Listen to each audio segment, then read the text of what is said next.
کون والی مہندی لگا کر نماز کا حکم؟ کیا کون والی مہندی لگانے سے نماز ہو جاتی ہے؟ محمد انس انڈیا سے۔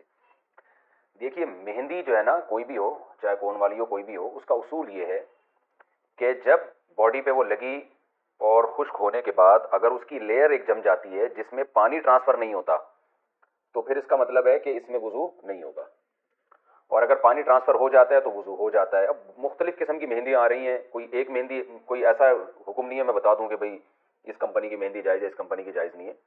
تو جو مہندی استعمال کرنا چاہیں اس کا ایک تجربہ کر لیں۔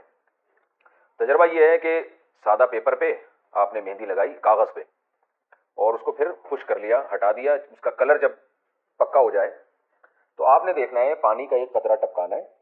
اگر پانی کا قطرہ اس کلر کے آر پار ہو جاتا ہے اور کاغذ نیچے سے گیلا ہو جاتا ہے تو اس کا مطلب ہے کہ اس کے اندر سے پانی گزر رہا ہے، اور اگر پانی کا قطرہ اوپر ہی پھسلتا رہتا ہے تو اٹ مینز اس کے اندر سے پانی نہیں گزر سکتا، لہذا اس میں وضو جائز نہیں ہوگا۔ تو یہ اصول میں نے بیان کر دیا ہے، ہر مہندی ہر کیمیکل کو اسی تجربے پہ آپ پرکھیں۔